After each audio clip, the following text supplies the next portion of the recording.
A'udzubillahi minasyaitonirrajim. Bismillahirrahmanirrahim. Innal hamdalillah nahmaduhu wa nasta'inuhu wa nastaghfiruhu wa natubu ilaih. Wa na'udzubillahi min syururi anfusina wa min sayyiati a'malina. May yahdihillahu fala mudhillalah wa may yudlilhu fala hadiyalah. Asyhadu an la ilaha illallah wahdahu la syarikalah wa asyhadu anna Muhammadan abduhu wa rasuluh la nabiyya ba'dah. Allahumma anfa'na bima 'allamtana wa 'allimna ma yanfa'una wa zidna ilma. Subhanaka la ilma lana illa ma 'allamtana innaka antal alimul hakim. Rabbi shrah li sadri wa yassir li amri wahlul 'uqdatam min lisani yafqahu qawli. Amin ya rabbal alamin. Terlebih dahulu mengucapkan jazakumullah khairan kepada pihak Tuan Haji Yusof yang menjemput, juga kepada yang berbahagia pengurusi Masjid At-Taqwa, pada semua hadirin rahimakumullah. Mudah-mudahan kita semua berada dalam limpahan kurnia daripada Allah Subhanahu Wa Taala di atas kehadiran kita di masjid ini sebagai menjalankan tanggungjawab sebagai seorang Muslim, iaitu solat, dan juga mengambil masa untuk satu lagi kewajipan, iaitu menuntut ilmu. Baik, pertama sekali saya memperkenalkanlah sedikit tentang diri. Nama diperkenalkan Muhammad Hafizal Abdul Rahman. Jadi saya berkuliah sebelum ni di Parit Buntar ni, di sekitar belah sana, Simpang 5 lah. Di situ dah lama dah berapa tahun dah. 4 tahun kot, 3-4 tahun lah.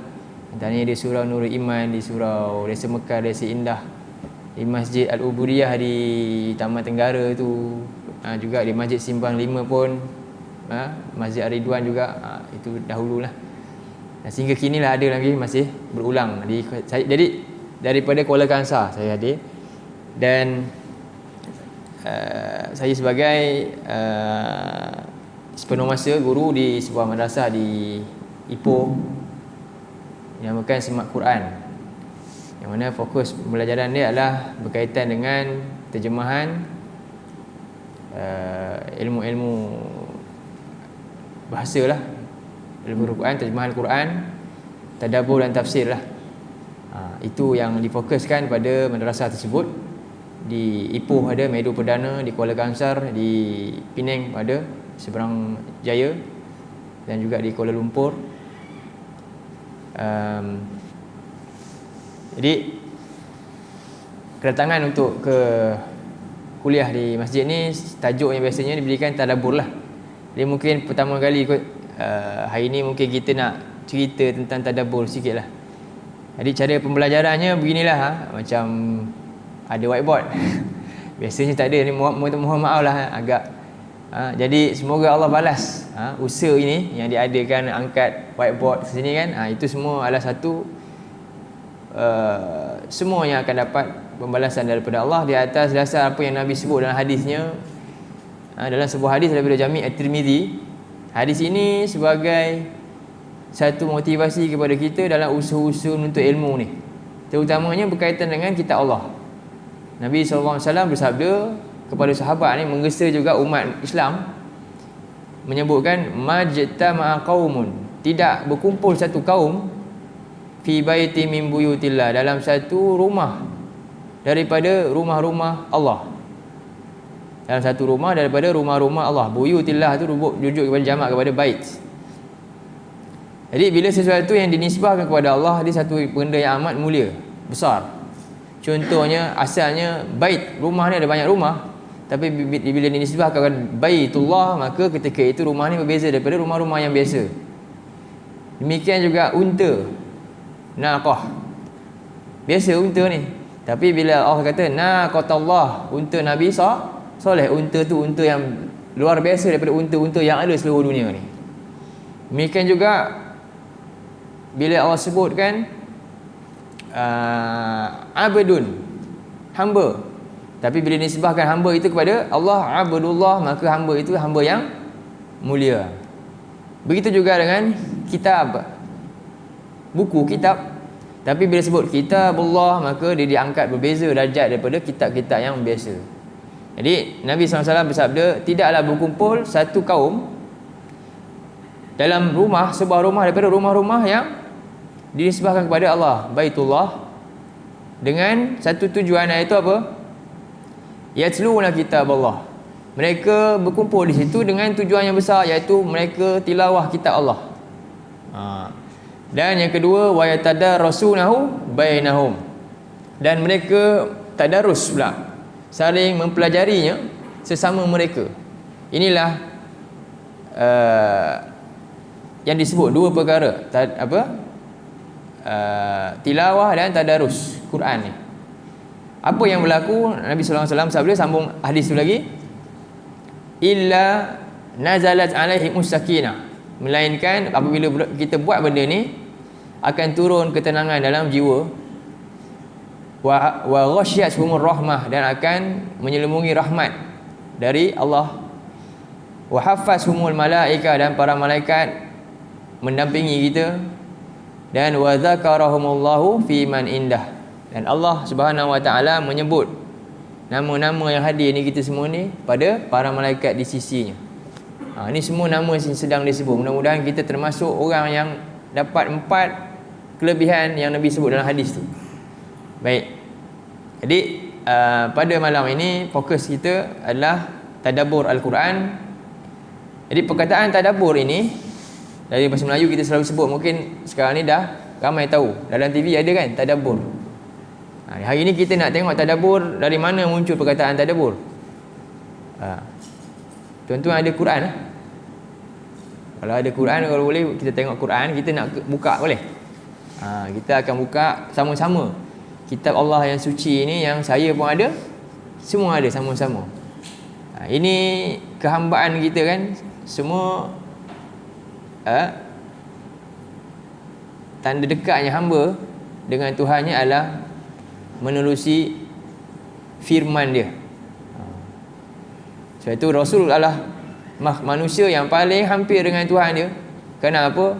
Nabi dapat wahyu, iaitu Quran ni. Bagi kita juga mengikut jejak langkah Nabi sallallahu alaihi wasallam, taqarrub ila Allah dengan tilawah Quran, dengan mendampingkan diri kepada kitab Allah ini yang mulia. Baik. Jadi tadabbur ni kita akan buka ayat-ayat. Kita akan buka ayat demi ayat untuk memperjelaskan sampai boleh. Kamera tu nampak. Memperjelaskan ayat dengan ayat yang lain. Ini salah satu dia. Boleh. Tak faham. Okey, sekarang kita kalimah tadabbur ada dalam Quran sebenarnya ada 4 saja. 4 Allah sebutkan. Jadi kita nak tengok tadabbur ni pilihan ke? Tak buat tak apa ke? Wajib ke tidak? Apa hukumnya? Kalau tak buat apa? Ada masalah ke tak ada masalah? Semuanya kita nak tahu ni sekarang. Jadi itu telah pun sebenarnya termaktub di dalam kitab Allah sejak 1400 tahun dulu lagi. Jadi sekarang cuba kita buka satu surah pertama untuk sebagai mukadimah hari ini. Surah, nama dia surah Sad. Jadi sekarang ni Quran dia dah ada sistem lagi yang lebih mudah. Dia apa dia? Sad ni nombor dia nombor 38. Jadi ini nombor surah. Ini nombor surah 38 ni. Kemudian ayat surah selepas tu 29. Nombor surah, nombor ayat. Jadi bila saya sebut surah 38, surah nombor 38, ayat nombor 29, ayat nombor 29. Begitu cara dia. Jadi kita cari surah pelan-pelan. Saya pun tunggu semua sampai jumpa surah, lalu kita baca sama-sama. Boleh macam tu. Jadi muka surat 455. 455. Jadi kenapa? Apa kelebihannya kita baca sama-sama? Ni nama dia tilawah tadi. Kita nak dapat fadilat yang Nabi sebut 4 tadi. Dapat ketenangan jiwa, dapat rahmat Allah, malaikat mendampingi kita, dan nama kita disebut-sebut oleh Allah pada malaikat di sisinya. Dengan kita tilawah, dan sekarang ni kita sedang juga tadarus juga dengan memahami ayat-ayat Allah ni. Okey. Surah 38 ayat 29, muka surat 455, jumpa boleh. Okey, qala Allah Taala, a'udzu billahi minasyaitonir rajim. Okey. Kitabun anzalnahu ilaika mubarakun liyadabbaru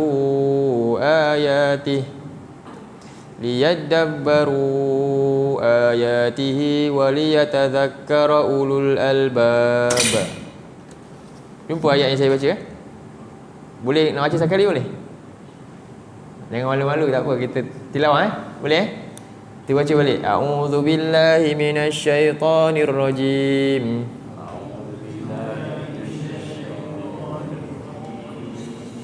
Kitabun anzalnahu ilaika mubarak.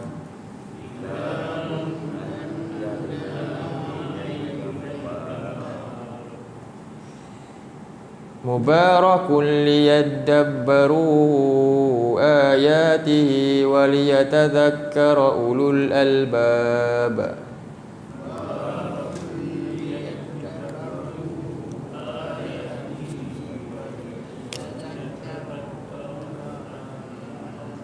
Okay, sekarang ni saya minta semua kita fokus ke ayat tu. Sebab dengan melihat ayat Allah dan kita sekarang tengok dia, yang ini bukan tulisan manusia, memang dicetak kita ni, tapi ni kalam Allah yang mulia ni. Tak sama kita baca buku lain ni. Kita tengok dia, kita baca dia, kita renung semua, dia dapat manfaat besar, pahala kan. Jadi Allah Subhanahu Wa Taala berfirman ayat tu. Sekarang ni kita nak tengok apa di sebalik, apa dia makna dia. Allah memula dengan ayat tu, kitab. Kitabun.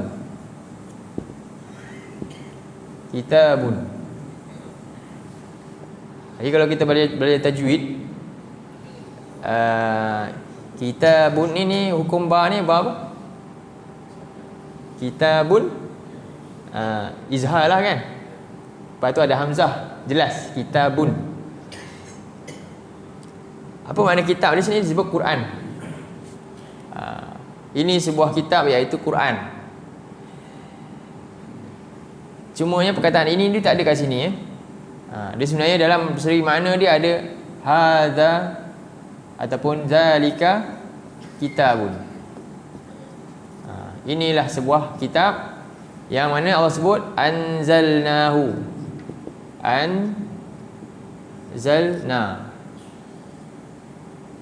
Anzalna, iaitu kami telah pun menurunkannya. Iaitu siapa kami di sini? Allah Subhanahu Wa Taala. Allah Subhanahu Wa Taala peranannya adalah menurunkan kitab. Jadi bila sebut kitab, apa fungsi kitab? Fungsi kitab ni sebagai hudan linnas, petunjuk. Fungsi kitab ni sebagai petunjuk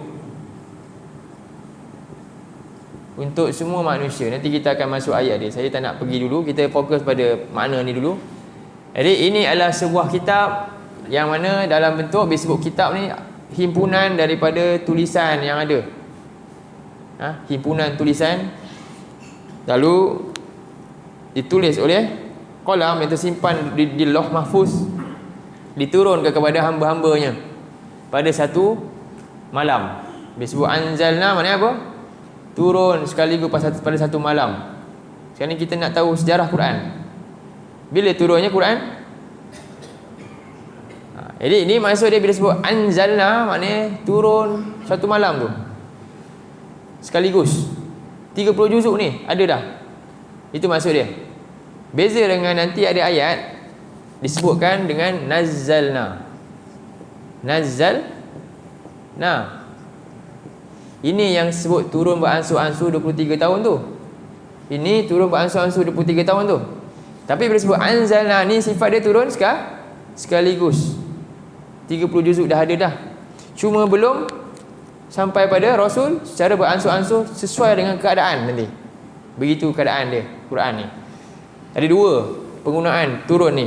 Baik. Jadi fokus ayat ni cerita tentang sebuah kitab yang turun pada satu malam yang penuh dengan keberkatan, iaitu disebut malam Lailatul Qadar. Jadi besarnya kelebihan kitab yang turun ini menyebabkan malam tersebut jadi malam yang sebelum ni tak ada istilah malam tersebut istimewa. Tapi kerana apa malam itu istimewa dan dia punya ganjaran cukup hebat? Sebab kitab ni turun. Begitu hebatnya kitab ni, menjadikan malam yang biasa sebelum ni tak ada satu pun malam biasa, tapi satu malam yang ini jadi istimewa sebab turunnya kitab ni. Malam tu di bulan bila? Bulan Ramadan pula. Sebelum ni bulan Ramadan ni dah lama dah orang-orang Arab sebut Ramad ni. Ramad. Apa maksud Ramad ni? Ramad ni maknanya bulan yang ketiga itu perit sebab panas ketika bulan tu. Tapi ketika turunnya kitab ini, bulan yang dahulunya perit ni menjadi bulan yang paling istimewa pula. Begitu hebatnya kitab ini. Jadi kita pun dah dekat nak sampai bulan tu dah. Jadi sekarang ni kita nak nampak kan istimewanya bulan Ramadan ni bukan pada apa? Bukan pada makannya semata-mata, tak. Pada Quran yang turun. Maka sepatutnya bagi orang yang bakal masuk Ramadan, dia akan nampak apa dia kena buat, kemajuan kat mana dia kena buat. Saya kena majukan diri saya dengan pengetahuan tentang Quran. Alangkah ruginya orang tu masuk Ramadan yang malam Ramadan ni adalah bulan Quran. Bulan yang istimewa Ramadan ni sebab Quran lah. Tapi dia tak pedulikan Quran. Dia tak terpanggil pun untuk memajukan diri dia dengan sebab istimewa yang Ramadan tadi, iaitu Quran. Alangkah ruginya. Di situ sepatutnya orang nampak nikmat Ramadan ni sebab apa? Sebab Quran. Tapi dia tak nampak Quran tu, dia kena dampingkan diri. Setiap kali Ramadan sepatutnya dia bertambah maju pengetahuan tentang Quran, tapi tak nampak. Ini rugi kalau begini. Maka hari ni kita nak jelaskan benda itulah. Baik. Jadi Allah sebutkan kitab ini kami telah turunkannya pada bulan Ramadan ni dalam surah yang lain. Nanti kita masuk yang disebutkan ni. Kepada siapa Allah turunkan? Ilaika. Jadi ini Allah. Sekarang ni kepada ilaika Rasulullah. Rasulullah sallallahu alaihi wasallam sebagai mursal, orang yang menyampaikan risalah Allah. Al-Quran disebut juga risalah. Risalah daripada Allah. Dan risalah mesti ada penyampai. Siapa penyampai dia? Rasulullah. Sebab itu disebut Rasulullah. Ilaika ni disebut Rasulullah. Kitab ini disebut risalah minallah, daripada Allah. Dan setelah Allah sebut ilaika, kemudian disebut mubarakun. Mubarakun. Mubarakun. Okey, kalau kita cuba tengok balik ayat tu. Kitabun, cuba sebut mubarakun. Hujung dia sama tak belakang? Kitabun, kemudian mubarakun. Apa faedah kat situ tu? Nampak macam tu je. Tapi ada makna tak sebenarnya? Apa benda yang kita nak kena nampak? Jadi, bila ada dua kalimah yang sama macam ni, ni nama dia tarkib wasfi, iaitu ni satu frasa sifat awak nak katakan. Jadi, mubarak ni adalah satu sifat kepada kitab ini. Mubarak ni sifat kepada kitab Allah. Lepas tu kitab ini disebut mubarakun. Macam mana Ramadan kita kata syahrun mubarak kan? Begitu juga sebab Ramadan tu hebat mubarak sebab apa? Sebab turunnya kitabun mubarak lah. Sebab turunnya kitab yang penuh berkat. Baik. Bila kita sebut sifat, jadi kitabun mubarak ni, sifat kitab Allah ini mubarak. Apa itu mubarak? Kita selalu sebut mubarak. Ada orang nak sebut mubarak kan? Apa makna tu mubarak? Mubarak ni sekurang-kurangnya ada dua makna kita kena tahu. Pertama, kebaikan, khair. Kebaikan yang melimpah ruah. Melimpah ruah. Yang kedua, kebaikan yang kekal dan bertambah-tambah.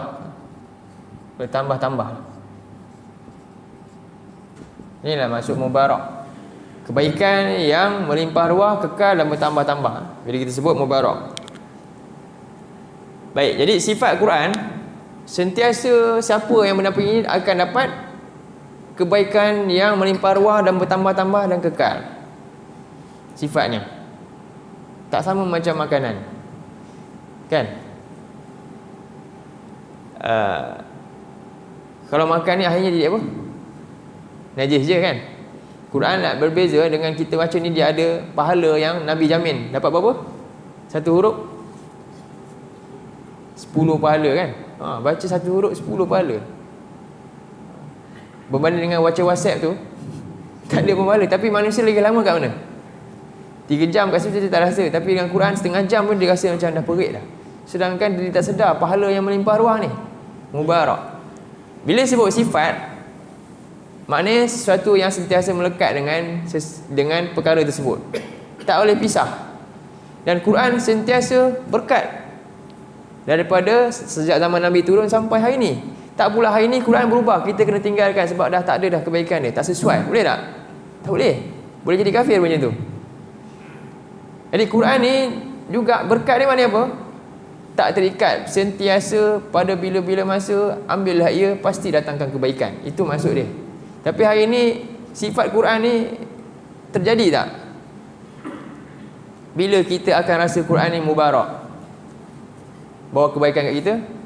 Pada waktu-waktu tertentu nanti.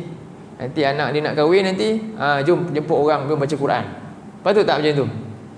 Sedangkan Allah kata Quran ni sentiasa. Quran ni bukan waktu kita tertentu di masjid saja, tapi sebenarnya setiap pergerakan kita punya nilai hidup adalah bertunjang dengan Quran. Quran ni sepatutnya hidup. Saya kerja sebagai apa? Tak. Walaupun dia engineer, apa pun profession dia, tetapi sepatutnya apa? Dia semua dikaitkan dengan apa? Nilai yang ada dalam Quran. Jangan pisah, kan? Tapi oleh kerana agama ni telah pun, kan, dengan macam-macam masuk ni, terpisah hal tersebut. Sebab itu pada orang itu dia boleh baca Quran, solat dan sebagainya. Bila dia pisahkan hal ni di luar solat dan di luar daripada ajaran ini, apa dia buat? Dia boleh langgar apa yang ada dalam Quran. Sedangkan dia mengaku dia punya pegangan di Quran, dia boleh langgar. Sedangkan bila Allah sebut kitab mubarak, Quran ni sentiasa, bukan waktu tertentu saja. Nanti nak pergi mana? Anak dia nanti nak SPM ke? Ketika itu baru dia ingat nak ambil Quran ni. Jadi benda-benda ni kita kena muhasabah semua. Sentiasa Quran ni semua semasa sentiasa. Sebab itulah Nabi sebut tidaklah berkumpul satu kaum pada rumah yang disebut rumah-rumah Allah itu untuk apa? Tadarus. Sebenarnya Quran ini yang dimasukkan Nabi juga dalam hadis tu juga dihidupkan dalam rumah tu, bermula dari situ. Cerminan masyarakat Islam hari ini adalah cerminan apa yang ada dalam rumah mereka. Apa yang kita nampak kat luar ni, itulah cerminan yang hidup dalam rumah tu, terkeluar, kan? Tetapi kalau hidup rumah itu dengan kitab yang penuh berkat ni, itulah nanti yang akan berlaku. Masyarakat luar akan berubah. Bermula daripada siapa? Daripada tempat tidur dia. Situlah sebenarnya. Sebab itu kita nak bawa makna tadabbur ni, nak telusuri satu-satu ayat. Contohnya hari ni kita akan ambil ayat ni je, 38 ayat 29. Jadi kita dah faham makna pertama. Allah sebut apa? Ini sebuah kitab kami turunkan. Bila sebut turun, maknanya ni satu yang mulia, dari atas turun ke bawah. Kepada siapa? Kepada Rasulullah, manusia yang paling agung, yang kerana kedua-dua ni, peranan Allah dan Rasul ini, kitab ini menjadi kitab yang penuh berkat. Jadi sekarang ni bagaimana kita nak dapat keberkatan kitab ni? Sambung ayat tu. Okey, tadi kita baca dah. Kitabun anzalnahu ilaika. Jadi sekarang ni ada dua entiti kat situ. Pertama Allah buat apa? Allah turunkan kitab. Kedua siapa?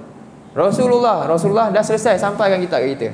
Sekarang ni yang ketiga, entiti ketiga dalam ayat tu. Apa yang kita kena buat? Cuba sambung ayat. Liyadabbaru. Perasan tak perkataan tadabbur ni? Liyadabbaru ayatihi.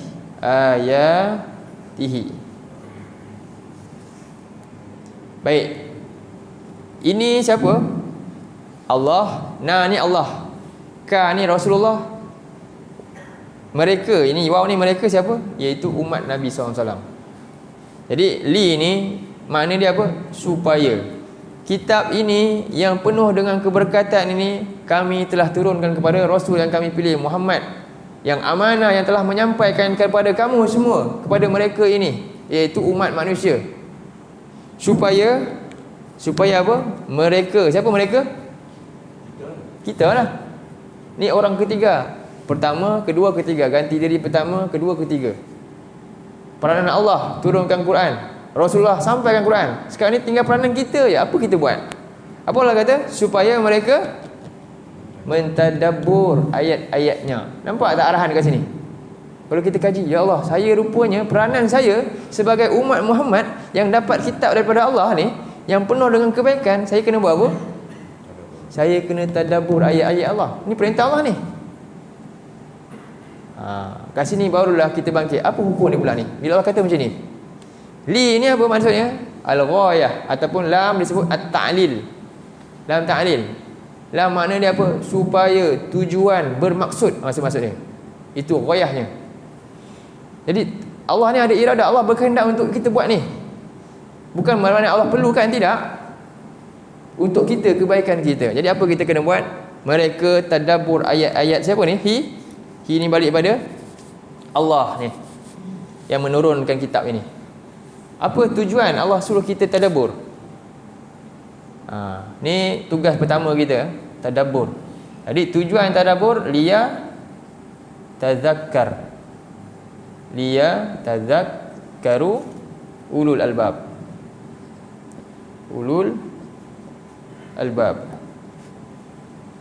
Supaya orang-orang yang bijaksana mendapat peringatan daripada didikan Allah ni. Cara kita nak dapat peringatan daripada didikan Allah, tarbiyah Allah dalam Quran, dengan cara apa? Tadabbur ayat Allah. Jadi apa makna tadabbur? Okey. Jadi tadabbur daripada perkataan dubur. Dubur ni maknanya apa? Penghujung. Melihat sesuatu aspek dengan teliti sampailah kepada dapat maqasid dia, sampai natijah macam mana nak buat pelaksanaan praktikalnya. Begitu maksud tadabbur. Sebab itu makna tadabbur ni ada 4 perkara. Makna tadabbur iaitu saya tulis terus Melayu lah. Bahasa Arab dia sebut an-nazar. Pemerhatian yang sungguh-sungguh. Mana dia? Pemerhatian yang sungguh-sungguh min warai alfazi, daripada lafaz-lafaz. Ada 4 perkara tadabbur ni. Kita kena ambil perhatian yang sungguh-sungguh, pemerhatian sungguh-sungguh kepada pertama ila ma warai alfaz, lafaz-lafaz Quran yang kita baca. Jadi walaupun satu ayat ni, sekarang kita tadabbur satu ayat je ni, banyak tak benda dalam ayat ni? Banyak. Sungguh-sungguh kita tengok ayat ni, telusuri dia. Jadi kepada lafaz-lafaz. Yang kedua, alfazi, kepada makna-makna. Dan makna-makna dia.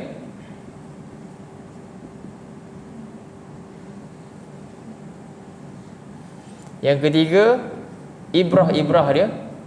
Ibrah ni maknanya apa? Pelajaran dia dapat. Dan yang keempat, maqasid ayat. Maqasid ayat ni sekarang apa tindakan kita nak buat? Inilah tadabbur. Kita baca satu ayat dengan tujuan untuk dapat faedah 4 ni. Pemerhatian yang sungguh-sungguh kepada lafaz satu. Jadi kita selalu buat lafaz ni. Ramadan nanti pun kita jaga buat apa? Tadarus. Jadi maksud tadarus sebenarnya lebih luas daripada yang kita faham. Tadarus maknanya daripada perkataan darsun. Darsun maknanya belajar. Bukan belajar hanya untuk lafaz bacaan saja, tapi belajar apa? Termasuk tadarus adalah belajar memahami makna dia. Tadarus juga. Usaha-usaha seterusnya. Begitulah maksud dia. Okey. Jadi ini ayat tentang tadabbur yang pertama. Saya kata tadi ada 4. Sekarang ni baik. Maqasid iaitu tindakan-tindakan. Tindakan-tindakan yang patut diambil setelah kita faham ibrah ayat ni semua. Okey, sekarang saya kena buat apa? Dah buat ke belum? Itu semua sampai lengkap. Itulah disebut tadabbur. Okey. 4 benda ni cukup. Banyak makna tentang tadabbur, tapi lebih kurang sama. Dan saya ambil poin 4 ni lah yang paling pada saya mencakupi banyak makna. 4 benda. Bermula dengan apalah? Lafaz. Jangan tinggalkan belajar tahsin tu, jangan tinggal lah. Siapa yang cinta dengan Quran ni, teruskanlah. Kemudian kena pergi seterusnya. Macam kita sekolah lah. Dulu masa sekolah rendah, belajar apa? Mengeja lah. Kalau menengah pun belajar tu lagi, kan? Dan tak seterusnya. Kita kata tak boleh ni, tak boleh maju ni, tak boleh pergi lah. Itu untuk pelajaran dunia. Tapi kalau tentang akhirat, kita boleh setuju tak macam tu? Sedangkan dia lebih dahsyat lagi penting. Ini nak jalan ke syurga ni, tapi boleh kita berpada dengan situ? Tak patut. Sepatutnya tentang akhirat lebih kita bimbang kalau tak dapat berbanding dunia, kan? Tapi begitu, kadang-kadang kita salah faham tu. Quran lebih patut lagi kita ambil, kan, pengetahuannya daripada yang lain tu. Kita lebih patut tidak ketinggalan dalam bab ni berbanding dengan bab yang lain sepatutnya. Sebab ini adalah roh kita, roh Islam kita. Jadi inilah maksud tadabbur semua benda ni sekarang. Sebab itu macam haji di masjid-masjid yang lain, kita dah buat macam apa? Lepas ni pagi-pagi kan, lepas subuh buat baca tafsir sikit ke terjemahan dia. Baca tadabbur, baca, kemudian terangkan dia punya makna-makna sikit. Itu perkembangan baru yang kita nak mulakan. Lepas ni semua begitu. Tanpa juga meninggalkan asas lah. Begitu. Maksudnya kita kena buka lebih luas tentang hal ni. Baik. Jika kita tak lakukan tadabbur ni, ada masalah tak sekarang ni? Adakah tadabbur ini pilihan? Kalau tak buat pun tak ada masalah. Tak ada masalah besar pun saya tak tadabbur. Boleh tak? Ke ada masalah? Ini persoalan yang saya bangkitkan pula. Ada masalah ke tak ada masalah kalau tak tadabbur? Apa jawapan? Tak pula Ustaz, ini saya tak payah buat lah, saya nak. Ada masalah lah kalau saya tak tadabbur. Soalan dia kat situ sekarang. Jadi siapa yang layak untuk jawab ada masalah ke tak ada masalah? Sebab tadabbur ni ayat siapa? Ayat Allah, hak Allah. Allah yang boleh jawab. Saya kena nukil daripada apa yang Allah jawab. Jadi kalau saya pandai-pandai kata tak ada masalah, itu saya kata. Tapi sekarang ni kita kena tunduk kepada apa yang Allah kata. Cuba buka, okey, seterusnya surah 47 pula. Yang kedua, surah kedua ini Surah 47. Saya padam yang ni boleh. Nanti ada video kan.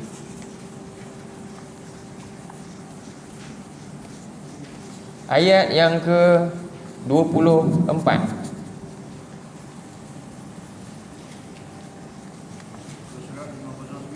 Muka surat 509. Barakallahu fiik.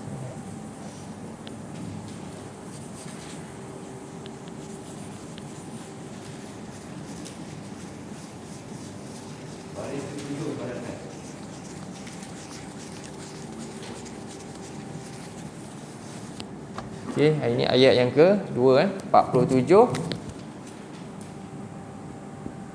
ayat 24. Surat 509. Sekarang ni saya tulis ayat lagi, nampak lagi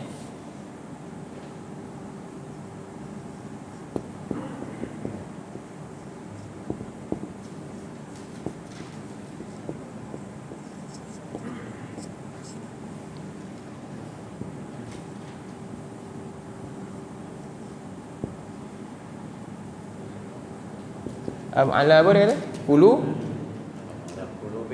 Qulubin aqfaliha.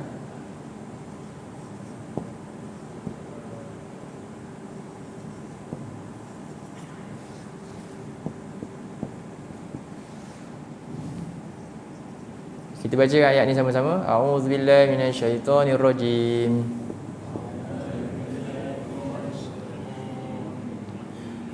Afala yatadabbaruna al-Qur'an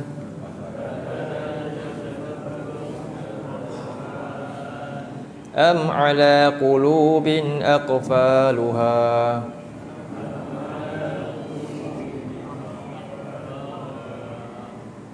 Okey. Konteks ayat tadi itu nama dia, ayat itu disebut khabar. Jadi dalam ilmu balaghah ni ada dua antaranya, ilmu bayan ni. Ada khabar insya. Kan? Khabar ni ayat penyata. Insya ni ayat yang bukan penyata, dia ayat pertanyaan, panggilan, ta'jub dan sebagainya. Okay, tadi yang kita baca, kitabun anzalna itu ayat penyata. Allah bagi tahu ini kitab, ini tugas yang kamu buat. Sekarang ni, yang ini pula berbeza dah. Ini ayat apa? Tanya. Bila tanya maknanya apa? Sign dia apa kat situ?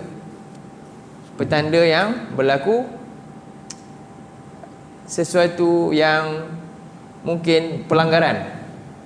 Berlaku pelanggaran, maka buat soal siasat. Betul tak? Buat soal siasat, pertanyaan. Jadi ini pertanyaan daripada siapa? Daripada Allah Subhanahu Wa Taala. Kepada siapa? Kepada tadi. Allah kata tadi, kitabun anzalnahu ilaika mubarakun apa? Liyadabbaru ayatih, kan? Supaya mereka, iaitu manusia ni semua, umat yang mengaku ni, terutama yang mengaku ikut jejak Muhammad sallallahu alaihi wasallam tadi, tadabbur ayat tu. Sama juga dalam ayat ni, mereka juga yatadabbaru. Jadi Allah tanya apa? Afala, maksudnya apakah, mengapakah, soalan dia. Fala yatadabbaru, mereka tidak apa ni? Mahu mentadabbur Al-Quran. Allah tanya siapa ni? Siapa yang baca lah? Siapa yang baca? Kita. Sebenarnya ayat ni umum kepada semua manusia, termasuk orang kafir. Mereka ni umum semua sekali. Okey. Sebab turunan Quran turun untuk itu. Siapa yang dapat tazkirah Quran, dia akan dapat yang itu. Dia akan dapat peringatan dengan mentadabburnya. Baik. Jadi mengapakah tidak mereka ni mahu tadabbur Quran? Baik. Perkataan yang unik kat sini, afala. Afala ni. Kemudian fala. Okey. Ini harf istifham. Fa la, ini la nahi. Fa ni sebagai jawab dia kepada apa ya, soalan ya. Jadi apakah sekarang ni kat sini tergantung. Ada takdir yang kita boleh letak pada kita semua. Masalah kita berbeza. Saya berbeza, kita semua berbeza. Saya pun ada masalah yang menyebabkan saya jauh daripada sepatutnya saya buat. Kita semua ada masalah. Jadi Allah Subhanahu Wa Taala dengan ilmu dan hikmahnya dan juga kebijakan dan rahmatnya, antaranya dia buat bentuk begini ayat ni. Jadi afala, apa maksud dia? Jadi kat sini kita bangkit apa ni? Permasalahan kita. Permasalahan setiap kita. Contohnya apa? Apakah televisyen tu, TV tu terlalu apa? Menyibukkan kamu, lalu tidak mereka mahu tadabbur Quran? Faham? Apakah kerja-kerja harian mereka tu, kan, terlalu menyibukkan mereka, lalu tidak mereka mahu tadabbur Quran? Sempat atau tak sempat? Nanti masing-masing bagi tahu alasan ke Allah sendiri. Ni Allah tanya masing-masing. Kita, saya semua Allah tanya. Apakah semua yang kamu buat ni menyibukkan kamu sampai tak sempat kamu nak tadabbur Quran ni? Ini satu persoalan besar ni. Kepada siapa? Semua kita, termasuk yang cakap ni, sama je. Macam mana tu? Itu maksud dia. Pernah tak tanya soalan tu? Banyak masa kita sebenarnya, tapi kita ambil benda sia-sia sampai tak gerti yang ni. Jadi Allah tanya semua kita. Jadi Allah tanya apa? Semua tak jawab, Allah jawab sendiri ya. Apa jawapan Allah ni yang bahaya jawapan ni? Am ala qulubin aqfaluha. Nak azan dulu ke? Ke teruskan? Azan dulu ya. Biasanya azan dulu. Susul kan? Okey. Jadi sekarang ni am. Bila ada a, ada am, antaranya maknanya apa? Taswiyah. Taswiyah ni ya. Serupa je rupanya. Lepas Allah tanya macam ni, serupa perangai. Jadi Allah kata apa? Am ala, atau kamu tetap tak mahu buat? Sebenarnya apa? Atau sebenarnya atas hati-hati kamu ada apa? Penutup. Hati dah terkunci. Oh, ini bahaya ni. Jadi tadabbur berkaitan dengan apa? Menjiwai Quran dalam hati. Bila kita tak buat, kita takut rupanya kita ni termasuk orang yang Allah kunci hati. Bila Allah kunci hati, apa dia? Hidup akan binasa lah macam tu. Ini ayat yang sebenarnya nampak simple je, tapi besar manfaat dia kepada orang yang ulul albab. Jadi sekarang ni kita nampak kepentingan tadabbur. Jadi apa akibat tak tadabbur? Boleh menyebabkan hati terkunci. Jadi sekarang ni penting tak tadabbur ni? Penting. Okey. Ini ayat yang keberapa tentang tadabbur? 2 ayat. Jadi ingat tadi ayat pertama tadi, kitab ini yang mula ni kami turunkan kepada Rasul dan Nabi menyampaikan dengan keringat dan darah perjuangan selama 23 tahun untuk menyampaikan Quran sempurna. 6,236 ayat. Ada pendapat lagi 666 ayat kan? 6,666 ayat pun ada. 6,236 ayat pun ada. Itu khilaf masing-masing. Tapi itulah Nabi telah sempurnakan. Apa tujuan Nabi sungguh-sungguh sampai kita? Supaya kita menghargai dengan buat apa? Tadabbur dia. Tanda penghargaan kita kepada apa perjuangan Nabi lah ambil manfaat dia, tadabbur dia. Dan Allah tanya, kenapa mereka tak mahu tadabbur sungguh-sungguh Quran ni? Yang lain mereka boleh faham pula. Sungguh-sungguh ni tadabbur ni sampai sakit mata ni. Tapi yang ini kita tak mahu ambil ni. Kita nak ambil, saya nak baca, alhamdulillah dah. Sedangkan banyak nasihat bimbingan Allah yang boleh membentuk jiwa yang sanggup berkorban, tapi tak lahir juga. Patut tak kita buat begitu pada Quran ni? Oh, tidak. Ini kita nampak itu dia. Sebab tu Allah tanya sampai Allah kaitkan apa? Atau sebenarnya hati kamu dah kena kunci ni. Supaya saya tak nak kena kunci. Jom kita tadabbur. Itulah natijah yang Allah nak kita gerakkan akhirnya. Baik. Dan satu lagi ayat last ke sempat lagi? Cukup 2 ayat. Cukup Satu lagi Okey. Ayat yang serupa lebih kurang Permasalahan yang sama, masih lagi yang ni je. Cuba buka last surah 4 ayat 82. Ayat ni sama je macam ayat yang kita baca sekarang. Saya tak payah ubah depan. Ni atas ni saya tak perlu ubah, cuma rangkap yang kedua saja berbeza. Apa dia? Cuba tengok ayat yang ke 82 tu. Allah sebutkan dalam ayat tu, walau kana min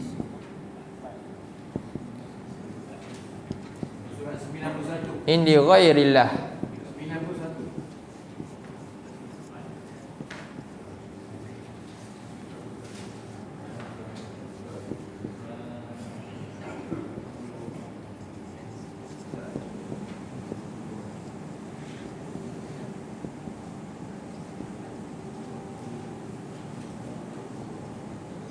Okey. Sama ayat dia. A'udzubillahi minasyaitonirrajim. Okey, saya bacakan, perhatikan Allah bertanya kepada kita dengan soalan yang sama. Afala yatadabbaruna al-Quran? Tak mahukah kamu perhatikan sungguh-sungguh, renung, kaji mana-mana Quran ni, fahami sampai boleh masuk dalam jiwa ni? Kan? Kalaulah atau maksud dia kamu ni anggap Quran ni sama je macam yang lain, tak perlu, tak penting. Begitulah kita menyamakan yang lain. Sedangkan tak, inilah buku. Kalau manusia ni semua dia jahil benda lain, tapi kalau dia tahu ni pun cukup lah. Dia tak mampu dia terlalu ni, tapi ini pun cukup lah untuk bekalan dia balik. Kan? Orang kata serendah-rendahnya lah, begitu. Tapi kadang-kadang manusia ni dia tahu banyak benda, tapi yang ini dia tinggalkan, rugi. Sedangkan yang dia bawa balik nanti kat mana? Ini je dia bawa balik. Inilah prinsip hidup yang nak ditanamkan dalam jiwa manusia ni. Quran ni Allah sebut nama dia roh. Kita kena sebatikan roh kita dengan roh Quran, rohani kita. Tapi bagaimana boleh sebati tanpa memahaminya? Tak dapat lah. Sebab itu akhirnya bila kita tak faham apa yang Allah nak tanamkan dalam jiwa, tapi kita lebih faham apa yang barat tanamkan, akhirnya jiwa kita jiwa apa? Jiwa kebaratan. Bukan kita lah kat sini. Ini semua mudah-mudahan kita semua dalam rahmat Allah. Tapi generasi yang bakal kita tinggal nanti, kan, kita semua insya-Allah kita akan pergi, tapi tinggalkan apa? Satu lagi generasi yang baru, yang macam mana keadaan dia bila dia dah makin jauh daripada roh Quraniyah ni, Quran ni tak ada tanam. Bahkan hari ni masalah apa? Berapa persen yang tak boleh baca? Dia belum kata nak faham lagi, baca pun tak boleh. Macam mana nak pergi sampai kepada kefahaman sampai tadabbur? Jauh ni dah tinggal. Tapi mereka mampu faham apa yang doktrin masuk dari luar. Sebab apa? Itu saja yang mampu. Tapi kita kena usaha daripada awal apa dia? Supaya ini diperkasakan benda ni, kefahaman ni. Itulah saya beri masjid, tanya nak kuliah apa, saya tak pilih yang lain, tadabbur Quran. Inilah jalan nak membentuk tu. Ini sebagai nak bina prinsip saja. Lepas tu carilah, kan, bukan mesti saya je. Tapi ini nak buka minda. Tujuan saya datang untuk buka minda kita tentang apa sepatutnya kita buat dengan kitab Allah yang sangat mulia ni. Itu. Jadi ayat ini Allah kata apa? Berbeza dengan yang ini. Ini Allah kata mengapa mereka tak mahu tadabbur Quran, atau hati mereka dah kena kunci. Allah bagi ancaman sikit. Sekarang ni ayat yang ni pula, kenapa mereka tak mahu tadabbur Quran? Walau kana min indi ghairillah. Di sini nampak sebagai apa? Ada berlaku peremehan dengan ayat Allah ni. Bila tak tadabbur, rupanya seolah kita remehkan Quran. Kita boleh tekuni yang lain, tapi rupanya Quran kita tak mampu. Seolah kita meremehkan, yang ini lebih bagus daripada Quran lah. Lebih baik saya faham yang ni daripada yang lain. Macam tu. Sebab itu Allah kata apa? Kalaulah Quran ini bukan dari sisi Allah, bukan aku, kan, manusia lain, macam buku tulisan manusia lain, kamu pasti akan temui banyak apa? Banyak kesilapan, kekurangan, benda yang tak ada nilai. Tapi tidak. Agungkanlah ia. Tu Allah nak kata. Jadi begitulah tadabbur. Tiga perkara sekarang ni. Tadabbur merupakan satu tuntutan daripada Quran sendiri. Tujuan kita, Nabi SAW sampai kita, liyadabbaru ayati. Itu pertama. Dan tujuan tadabbur untuk kita dapat tazkirah daripada seluruh ayat Quran. Bagaimana dapat peringatan? Dengan cara tadabbur ayat-ayat dia. Dan kesan tak tadabbur boleh akibatkan apa? Hati terkunci. Dan siapa yang tak mahu, enggan juga tadabbur, seolah dia sedang meremehkan Quran ni. Sehingga Allah kata, kalaulah Quran ni bukan aku yang turunkan, tak apalah kamu nak remehkan. Tapi Quran ni di sisi aku sangat sempurna. Kenapa kamu tak nak sungguh-sungguh ambil dia, perhatikan? Alangkah ruginya. Ini tiga perkara, baru tiga ayat ni. Inilah tadabbur. Jadi insya-Allah banyak lagi perkara kita nak cerita tentang tadabbur ni. Jadi Allah Subhanahu Wa Taala telah susun cara yang mudah. Dari mana kita nak mula tadabbur yang mudah? Dari surah induk Al-Quran. Apa surah dia? Surah Al-Fatihah. Jadi kita akan mula tadabbur ayat surah Fatihah tu, dan dijawab dengan ayat-ayat yang lain dalam Quran nanti sedikit. Mungkin kita akan, kalau ada izin Allah lah, kan, ada izin Allah, saya ada masa wajib boleh ni, kita akan sambung Bismillahirrahmanirrahim, rahsia Bismillah dengan cara jalan tadabbur ni. Macam mana? Apa kita nak dapat sehingga dapat selesai apa sekarang ni kita nak buat. Kesedaran yang kita nak munculkan daripada hasil tadabbur tadi. Itulah makna tadabbur lah. Jadi tadabbur ni dia ada 5 peringkat lah. Pertama, tadabbur Quran dengan Quran. Macam ni. Ayat Quran jawab dengan ayat Quran ni. Keterangan dia makin kukuh tak setelah baca 4 ayat ni, 3 ayat? Makin lama makin kukuh. Kan? Tadi mula kita nampak satu je. Oh, rupanya macam tu. Tu tadabbur dengan Quran. Kalau tak dengan Quran, dengan hadis Rasulullah SAW. Kalau tak dengan hadis, dengan kata-kata para sahabat, ahli tafsir sahabat ni, antaranya Ibnu Mas'ud, Ibnu Abbas, tu semua. Kalau tak dengan itu juga difahami dengan cara murid-murid para sahabat. Dan yang kelima dengan tadi kita pakai bahasa Arab tentang sifat tadi itu kaitan dia. Itulah kekuatan umat Islam yang sebenarnya dengan ayat-ayat ni. Kekuatan apa? Membina jiwa yang dalaman yang teguh hati ni. InsyaAllah.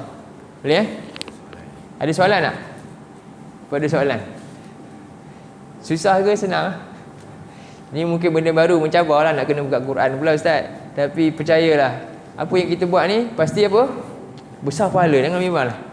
Macam mana kita dulu ada benda yang susah tapi kita rasa ia penting, kita pun sanggup buat sampailah kita pakar benda tu kan. Sekarang ni mula-mula rasa susah lah, nanti kita dah mahir dah, buka sekejap je, tak ada masalah dah. Mula-mula ni memang lah. Tapi kalau tak buat langsung sampai sudah kita tak tahu apa-apa. Kalau tak mulakan kan, sampai sudah Quran ni kita rasa takut-takut je. Kita nak apa? Hampirkan ni. Kita familiar dengan dia kan. Oh, ni surah ni saya dah ingat dah dalam ni. Begitulah kita nak. Jadi ini perlukan latihan. Dan mula-mula mesti mula dengan apa? Pengorbanan lah sikit, susah sikit lah. Datang ambil masa pula, Ustaz, tunggu kejap Ustaz, saya nak buka surah ni. Memang, tapi yakinlah yang maha Allah ni, yang maha agung ni, yang menurunkan ni sedang apa? Suka melihat hamba-hambanya buat benda ni. Itulah yang kita nak. Sebagaimana hadis yang kita baca mula tadi tu. Jadi mudah-mudahan sedikit sebanyak dapat pencerahan daripada apa yang saya sampaikan pada malam ini. Saya mohon maaf sebarang kekurangan ataupun mungkin sebarang kesulitan yang berlaku sepanjang kuliahan. Jadi yang kurang itu dari diri saya sendiri yang segala yang baik itu hanyalah daripada Allah Subhanahu Wa Taala. Mudah-mudahan Allah ampunkan kita, Allah rahmati kita di atas usaha kita yang tak banyak ini, sedikit ini, dan menguatkan jiwa kita istiqamah untuk boleh teruskan lagi benda kita nak buat. Contohnya tadabbur hari inilah. Baik, aku qauli hadza wa astaghfirullahal azim li wa lakum. Allahumma ja'al hadza jama'ana jama'an marhuma wa tafarraqna min ba'dihi tafarraqan ma'suma. Allahumma inna na'udzubika minal arba' min ilmin la yanfa' wa min qalbin la yakhsha' wa min nafsin la tashba' wa min du'a illa yusma'. Allahumma arinal haqqa haqqan warzuqna tiba'ahu wa arinal batila batilan warzuqna istinabah. Wa la taj'alhu multabisan alaina fanadilla waj'alna minal muttaqin. Rabbana atina fid dunya hasanah wa fil akhirati hasanah wa qina adzabannar. Wa sallallahu wasallam ala sayyidina Muhammad wa ala alihi wa sahbihi wa sallam. Alhamdulillahirabbil alamin. Assalamualaikum warahmatullahi wabarakatuh.